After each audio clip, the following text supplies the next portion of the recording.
Welcome to Grappling with the Great, a forum for promoting an ethical mindset and ethical decision-making to help us more clearly see both sides of complex issues and better navigate the moral challenges of everyday life. I'm Rabbi Yonason Goldson, and I would like to welcome my guests. With me today is Paul Edwards, who used to drive large military vehicles through the deserts of the Middle East, armed with an assault rifle. Today, his occupation is ghostwriting, which requires him to ask questions first and shoot later. Melissa Hughes is founder and principal of the Andrick Group, applying recent brain research to improve employee engagement, company culture, team dynamics, and innovation. And Kimi Hirotsu Ziemski is founder of KSP Partnership, providing project management and project leadership courses and workshops to improve team dynamics and communications. Thank you all for being with me today. Pleasure. Thanks for having Good me. to be here. And here is our topic. My colleague Tim Richardson posted about his trip to a big box store where he forgot to unload a case of beverages from his cart into the car. He was 40 miles away when he realized his mistake. He called the store and explained what happened. The response was predictable. "I'm sorry, there's nothing we can do." On his third call, he reached the store manager, Donna. She asked what he bought, where he had parked, and what he was wearing. Then she explained, "If I get that info, 100% of the time I can find the item on our security footage." An hour later, she called Tim back. "We found the person who took your item. It's been returned." How had Donna managed that? She called the customer and thanked them for helping another customer find their missing item. She said, "I know how busy life can get, and I'm sure you haven't had a chance to return the item yet. When you do, we'll make sure it's returned to the rightful owner." She thanked them again for looking out for others. With this approach, Donna said, the merchandise almost always gets returned the same day. Doesn't sound so hard. So why do we naturally default to suspicion and confrontation? Why do frontline employees so often hide behind processes rather than take initiative? And what can we do to promote this type of response, which typically leads to better outcomes, greater customer satisfaction, and a healthier society? The floor is open.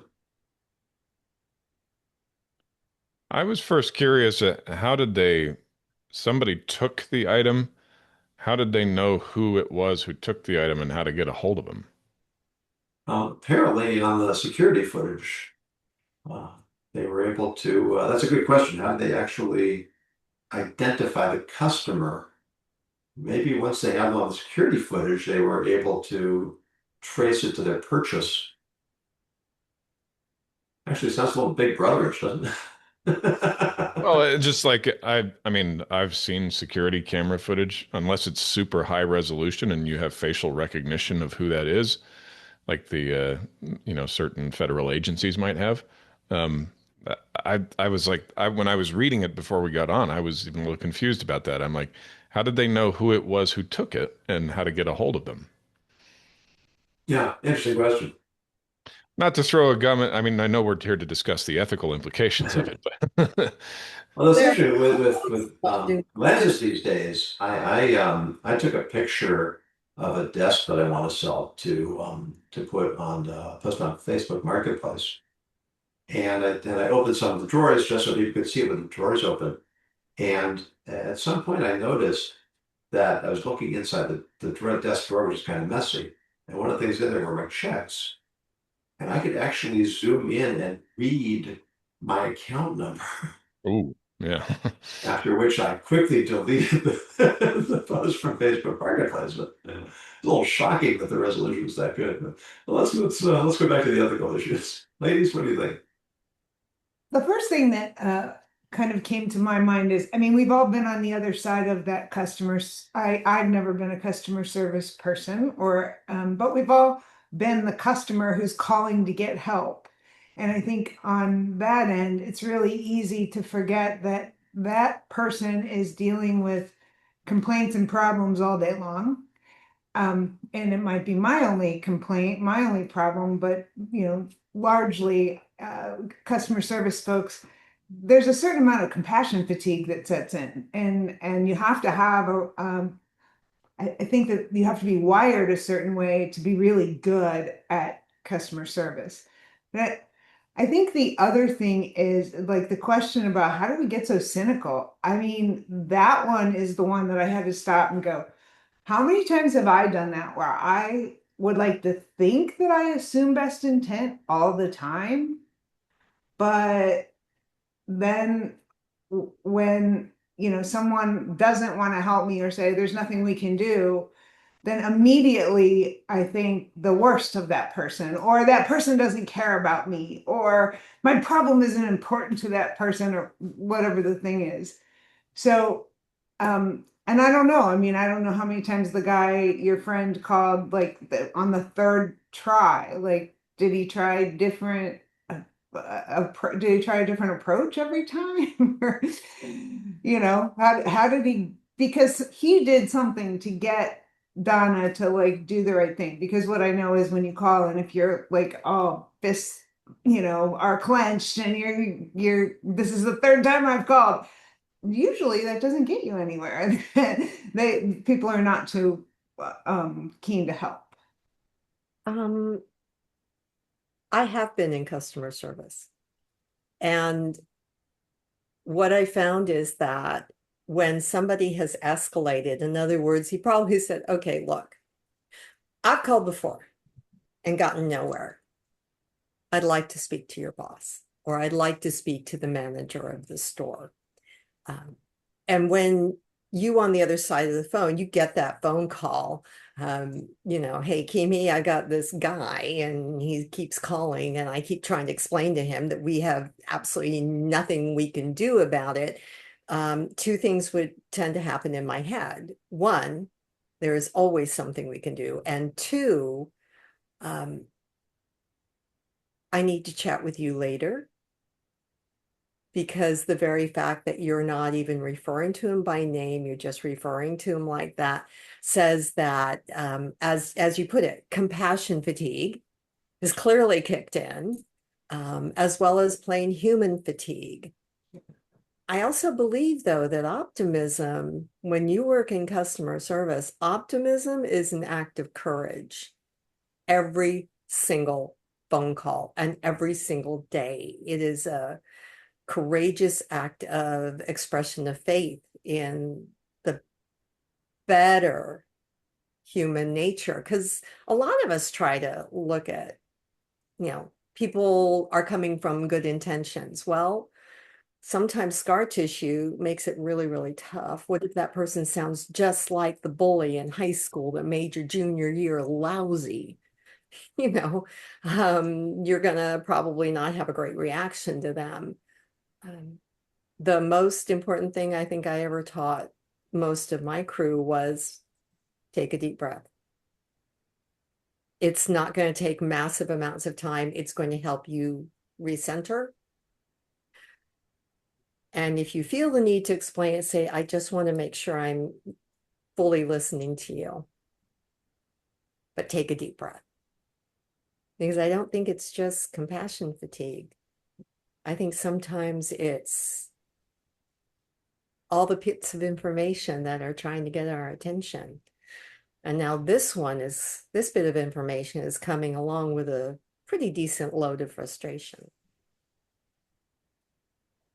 Yeah, I think the other thing I think about too is, and I love how you just explained all of that, Kimmy, but I think of emotional contagion, and you don't have to be face to face to catch whatever emotions that person is, and that works both ways. So the customer service person is can very easily catch the emotions of that frustrated customer on the phone. And so understanding that, to your point, take a deep breath and know that that person is really upset, and my job is not to catch his frustration, but my job is to send him some calm. Right?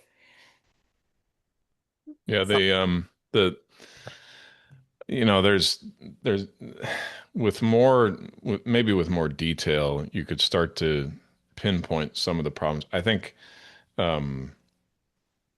I don't work in the industry specifically of helping people hire, helping people find the right people for roles, but my general perception is that there are far more companies who invest too little in it in terms of attention to detail and upfront work, and their hiring is just a little bit too broad and accepting of more people than they should, meaning like accepting in candidates who don't really qualify for the position.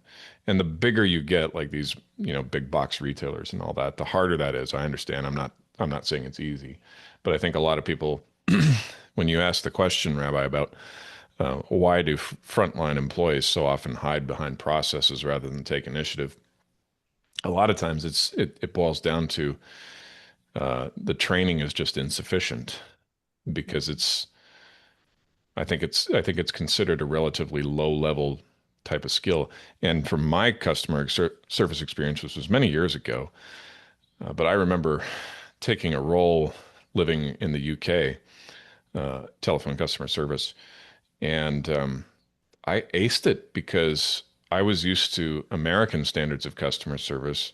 So the Brits were terrible at it to begin with, but also even the ones like who cared about the job really weren't trained to think, like, take initiative, consider it from a different angle. What's another way I could do this?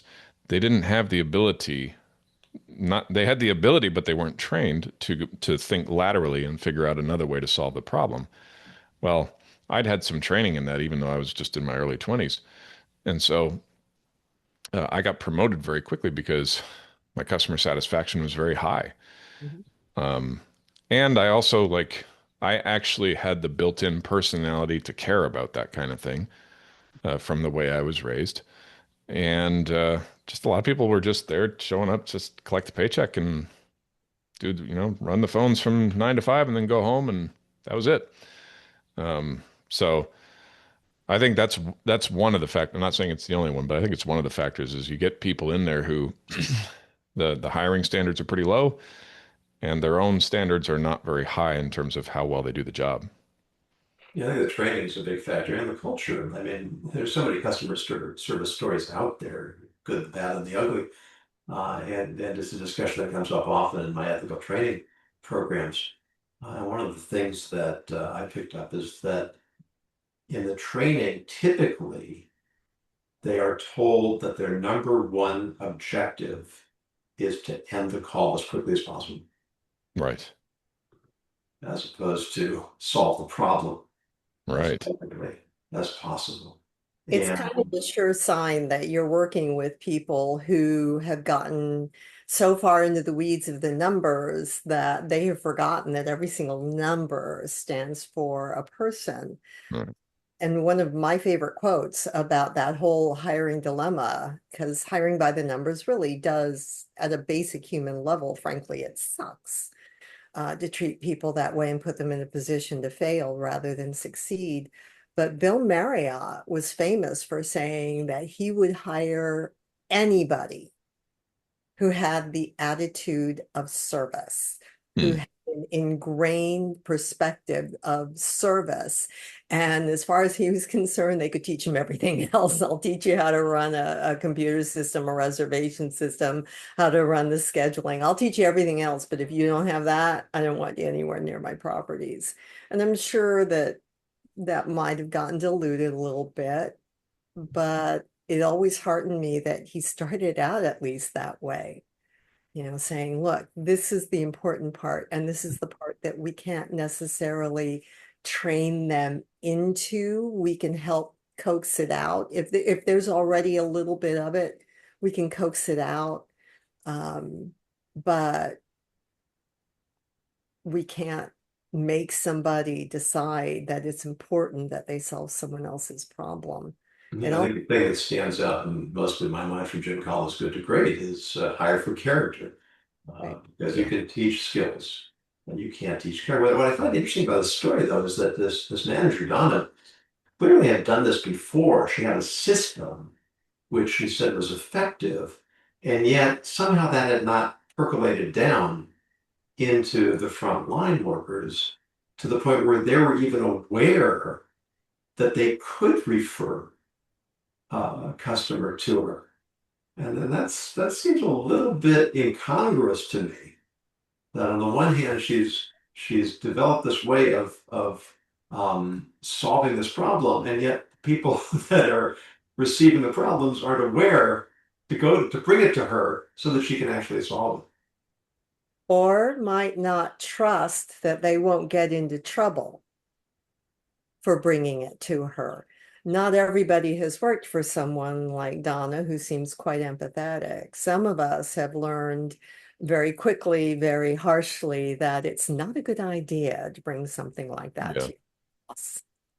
I do a lot of work in hospitality, and one of the things, I think about the Ritz-Carlton is like the gold standard of hospitality, and those folks, their mission is to make sure that every single person feels like a VIP. And when they leave, they want that every single person to tell as many people as possible what a how they were treated, how they felt. And so they have this a bucket of money that if somebody's got a complaint about something, they can fix it. And they don't have to go to a supervisor and say, hey, this guy's really upset. And there was one cool story. There was a couple there, they had just gotten married, and the woman lost her wedding ring. They were on their honeymoon, and the woman lost her wedding ring on the beach somewhere. And three of the employees pooled their money together and got another ring for her. And I just thought that is like commitment to customer service. But I think the key is that they don't have to ask. And Kimmy, to your point, if you're afraid that you're going to get smacked down by a supervisor or a manager, then no, you're not going to take it up. Yeah, I've heard that about the Ritz-Carlton before. I think it's just extraordinary. Yeah. But what I really like about it is how those employees feel knowing that they are trusted Right. and empowered and have the ability and are expected to go look for solutions. I mean, what does that do for employee satisfaction? Mm-hmm. Yeah, there was a Gallup poll not too long ago in the hospitality industry, and the most miserable employees were the customer-facing employees. And you just go, wait, what? I mean, like think about what that means for your organization. But also coming out of the pandemic, one of the things we learned was if you really want to make someone buy in and own their job in your organization, then they have to feel like they're contributing. So Yeah. it isn't what I can get, it's what I can give, what I can contribute to the group. And I think that that is kind of counterintuitive for a lot of managers. And even, when we came out of the pandemic, there were a lot of people like, what are you saying? Give my people more to do? So I wouldn't phrase it that way, but yeah, give them the opportunity to be a valued contributor to the group. And I think that that is the key of any kind of culture or employee engagement puzzle. That's the key. People have to feel like what they do really matters and is important, and that they're valued for that piece of the puzzle that they put in, because no one can do everything. Yeah, Right.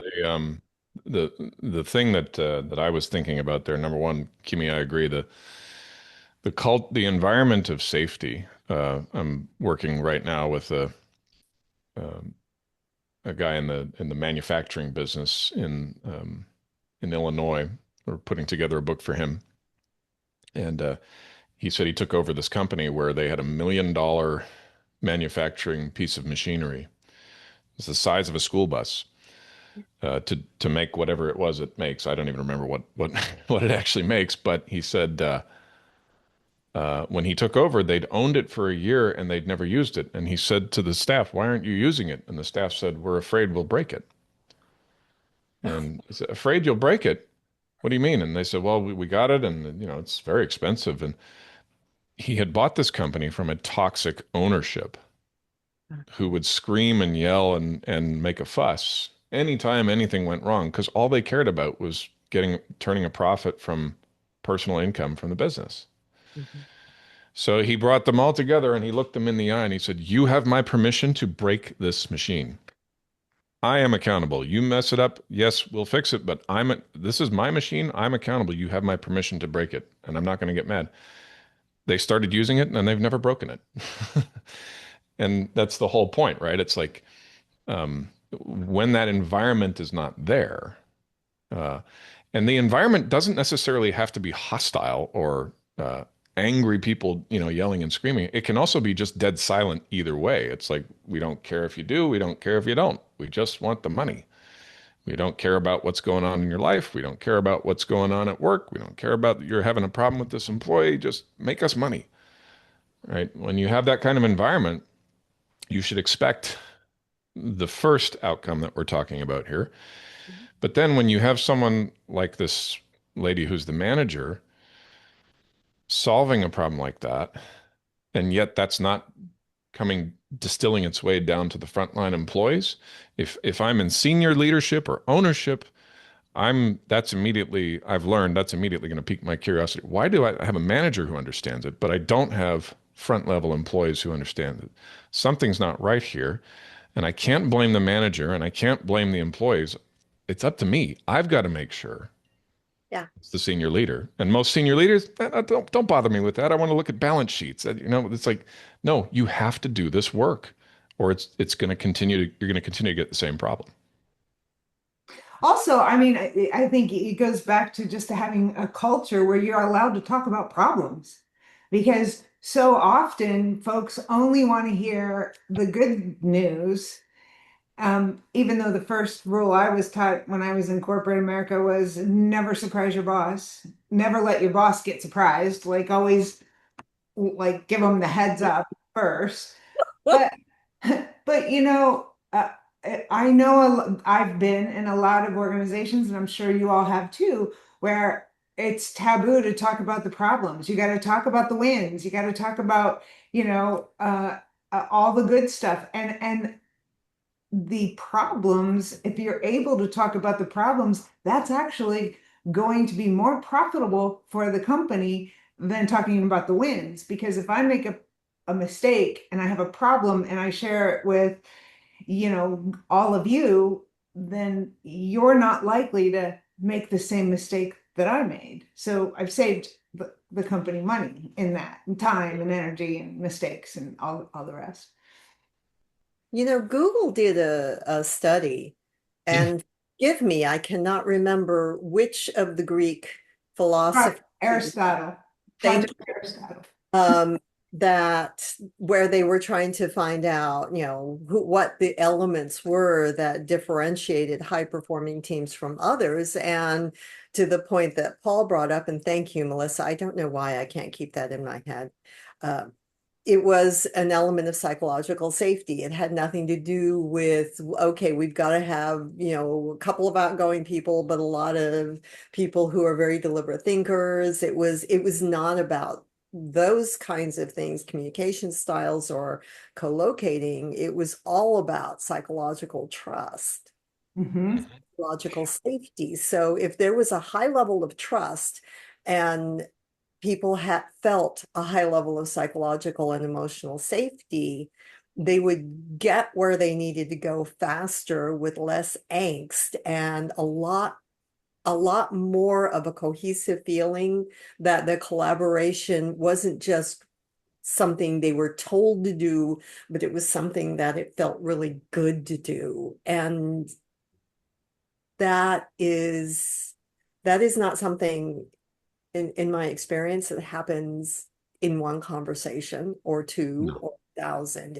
It's either reinforced or torn down every single day. Mm-hmm.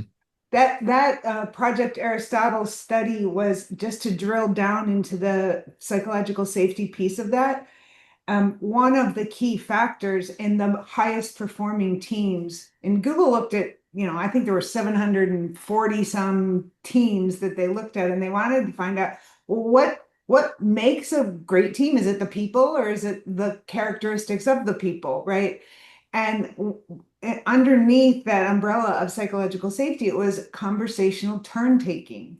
And all it means is everyone participates. Like if there are four people on the team, then all four people participate. And when you share that with leaders, organizational leaders, I have shared this before in the past, and you kind of get this quizzical look, and I'm like, look, if you have 100 employees Uh-huh.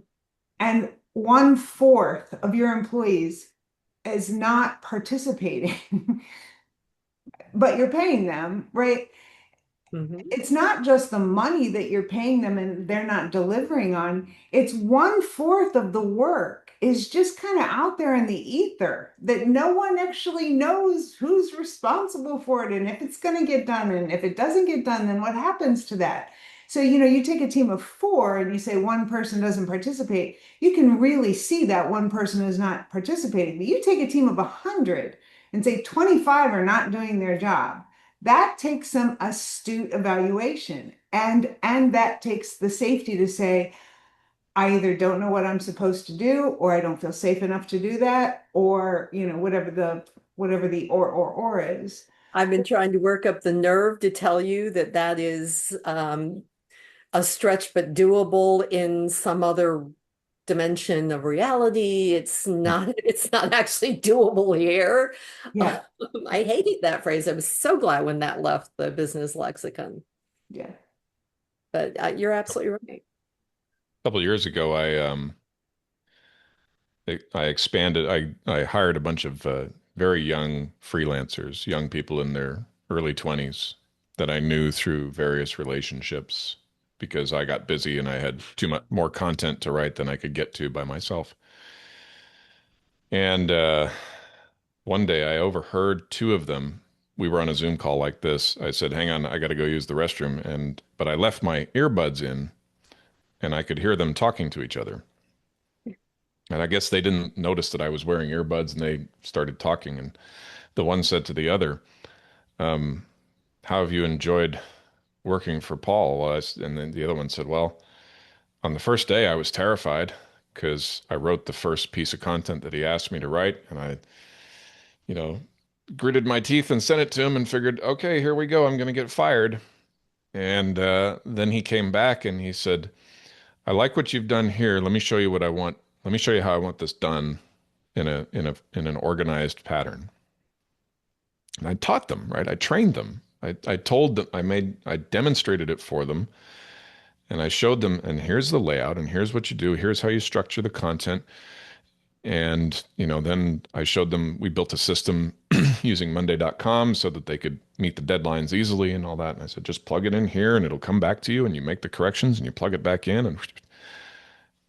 So this little brief exchange between the two of them, they said, I couldn't believe it. I couldn't believe he didn't fire me.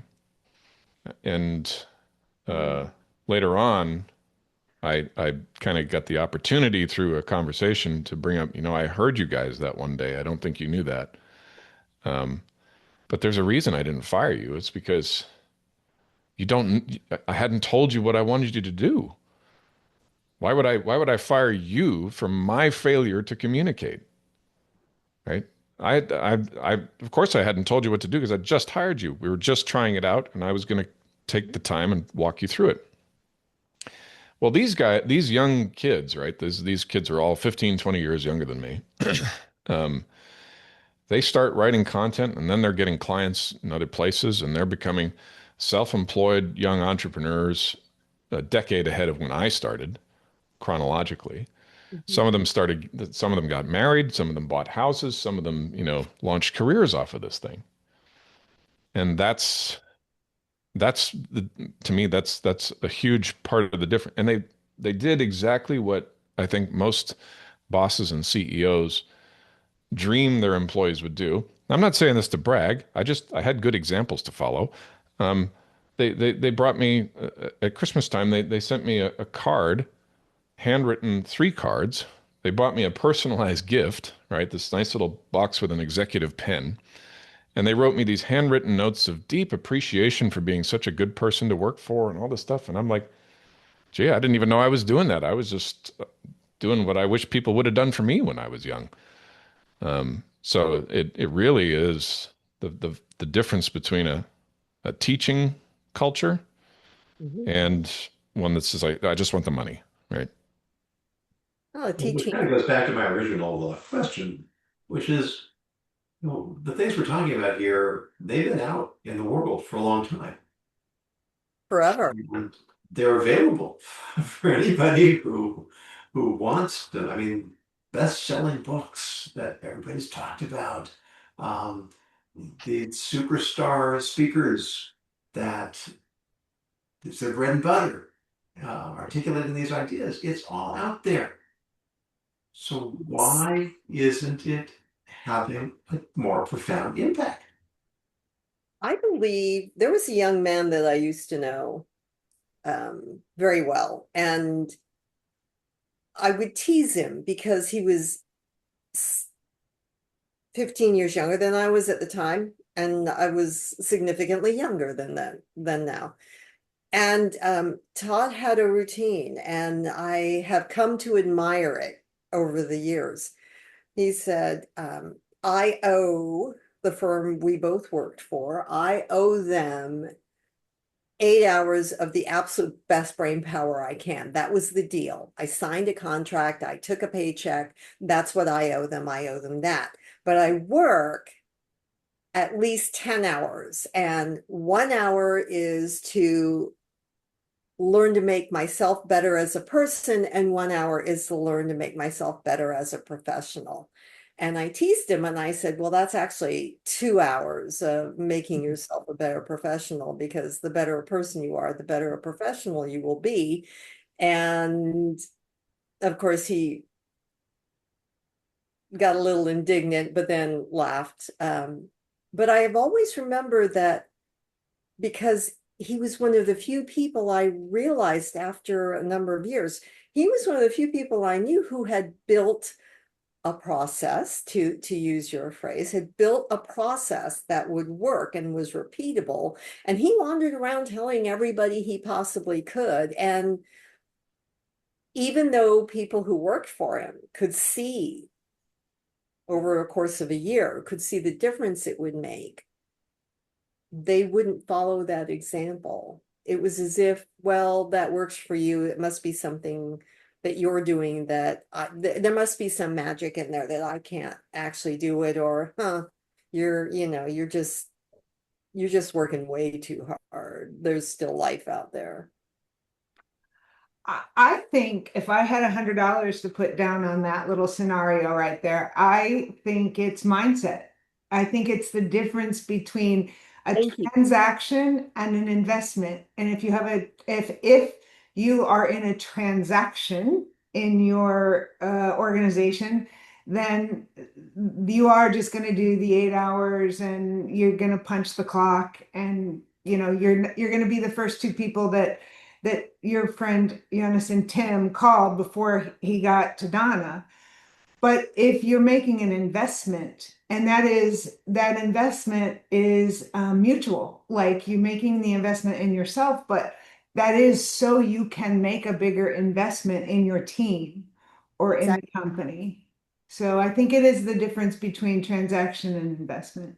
And I love that word investment. I think it applies in so many different areas. I mean, relationships, training, work. I mean, Stephen Covey's "To Sharpen Your Saw." It's something I still have trouble with. I want to get right to the work, but the preparation for the work is part of the work. And I'm going to work twice as hard if I don't do that preparation. But the concept of I'm not sacrificing, I'm investing. Yeah. When I put my money into a fund, I haven't given my money away. I put it someplace where it will grow and serve me more over the long run. And yet we somehow have trouble translating that concept Yeah. into these more amorphous areas of personal relationships and business construction. in our time. I wondered to Paul, thank you for asking that question earlier, because one of the first things that sprung to my mind was um, in all of those environments, there are a couple of people who are tasked with going out and getting the carts and things like that. And I would be willing to bet that she had a 50-50 assessment about whether or not one of her employees had found it and didn't know what to do with it after that. Hmm. They're collecting the carts and sort of like, okay, great. Now what do I do with this? If I put it back here, if I did. So, do I think it was always a case of scary big brother like information available, or sometimes it's just, and I think that's where I come down on it. Sometimes we make it more complex than it needs to be. It will always be complicated, but it doesn't have to be that complex. Hmm. We need to think about whether or not there's a value in boiling it down to its simplest critical point, and maybe Yeah. solve from that point. And we've also been talking all about the employees, but we haven't talked at all about how she treated the customer who forgot to bring that case of water back into the store, right? I mean, she handled that with diplomacy and grace, and you know, didn't she could have come out of the gate and said, you took that water and it didn't belong to you and bring it back. And the guy, and she didn't do that. And so she opened the door for that customer to do the right thing and to actually evaluate his or her own actions, Hmm. which that was kind of the thing that I took away. I was like, wow, that was really cool. I was Yeah, I really like that part of it too, because when we approach people with the attitude of I expect that you're a good person. I expect that you want to do the right thing. I expect that you're above board and want to cooperate in a way that brings justice and goodness in the world. I mean, many people, probably most people, will respond positively yeah, to that. yeah. And whether you say she's somehow guilting them into it, but I'd rather say she's appealing to their better angels. I Weren't think we just talking about the impulse to go to Yeah. academy meeting? Yeah, well, yeah. I can't remember. I'm gonna have to look this up, but there was a sports coach who said, I don't tear my players down. I give them something to live up to. Yeah. And I can't do that if they can expect me to tear them down. I'm gonna have to look that up. There's a book that I'm fond of, and the author's name all of a sudden it's in my head. I can see it, but I can't remember it. I can't get it out of my mouth. But the book is a retired Air Force. It might be Navy or Air Force flight instructor, and it's called Debrief to Win. And he talks about how the Air Force handles pilot errors during routine training exercises. Because you have to think, right? Um, you make a mistake, stub your toe or something, no big deal. But you make a mistake with one of those things up at, however fast they're traveling, and it can get pretty sideways, very ugly pretty quickly. And they have to have a way of dealing with it, but to just immediately move to chewing people out and presenting cold, hard facts and assigning blame, they've figured out that doesn't fix the problem, and it doesn't lead to attracting and finding the best of the best pilots for that job, which is not an easy thing to do in the first place. And so he goes into detail in the book, um, about the way they do it. And I found it fascinating because they will go up on one of their training exercises and then, obviously there's lots of footage and there's lots of people paying attention and they're tracking every single tiny little variation in the plan. Every time the pilot has less than a split second to make a decision and he makes the wrong one, that everybody knows about it. Yeah.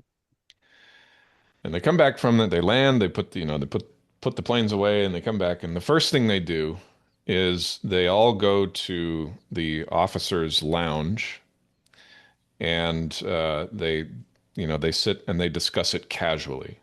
And if you made a mistake and everybody knows you made a mistake, then you buy a round of drinks, right? That's the thing. It's like, and when you buy the round of drinks, that's their opportunity to playfully point out to you, playfully and gently, hey, you messed up today. You owe me a drink, right?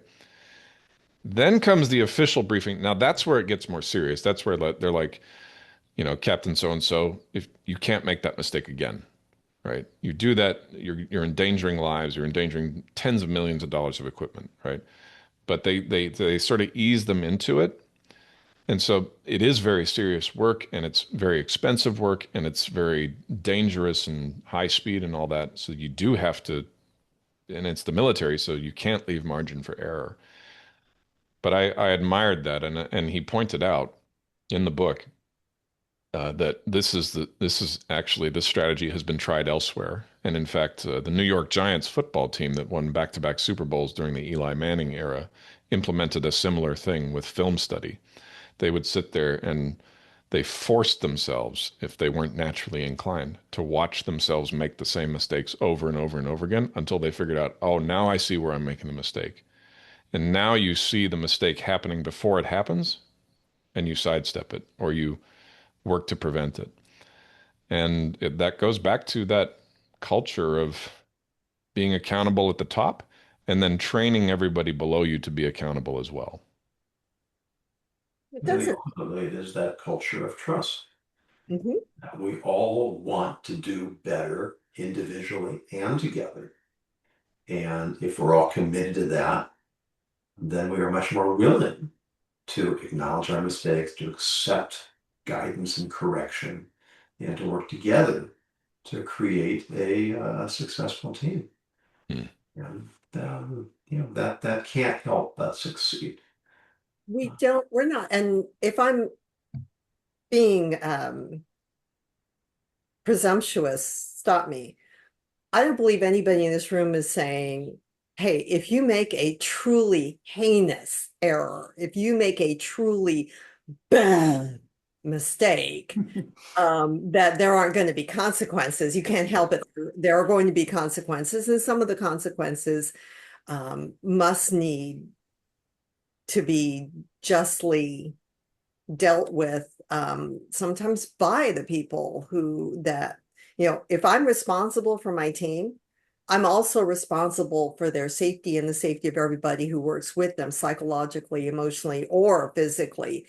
If you screw up and you did not move that bucket of sloppy water. Somebody stepped in it and 4 people went crashing down. This is not going to be pat your head on the head and, pat yourself on the head and say, wow, I kind of screwed up. I'm so very sorry. I've got people in the hospital, folks, but it doesn't have to be. I don't have to come down as if you just committed the most heinous sin in the history of man. There has to be a proportionate grading of learning, consequences, and justice. Yeah, absolutely. And What we know about hold the that thought if you would, Melissa. And we'll hold that till we go to the backstage conversation. I think this is a good place to wrap up, and I'll just leave you with a scriptural insight in Exodus. It says that when the wolf has killed one of the flock, right, throw the meat to the dog. Well, what dog are we talking about? Apparently, we're talking about the sheepdog that was supposed to be guarding the flock. Hmm. So why am I rewarding the dog for failure to do its job? Because the dog usually does its job. And nobody's 100%. Everybody makes mistakes. Yeah. And when someone makes a mistake, we can acknowledge it. There can be accountability, but at the same time, there's a sense of, I'm not going to forget everything you've done up until now because you made this mistake. And I Yeah. trust you that you're not going to keep repeating the same mistakes. Hmm. There's that word again. That word again. Trust. Yeah, this is how you create relationships. This is how you build trust. This is how you create culture that's successful. So, for you in the audience who would like to be privy to the backstage conversation, you can go to my Substack and find information on becoming a premium member, where you can have access to those recordings. Also, if you have a topic that you'd like us to take up at some future point, please go to my website, ethicsninja.com, use the contact information, submit your idea. If it's compelling, we will take it up in a future episode. But for now, all editors, Melissa Hughes, Kimi Hirotsu Ziemski, thank you so much for this conversation. And as always, we encourage you to continue grappling with the grain.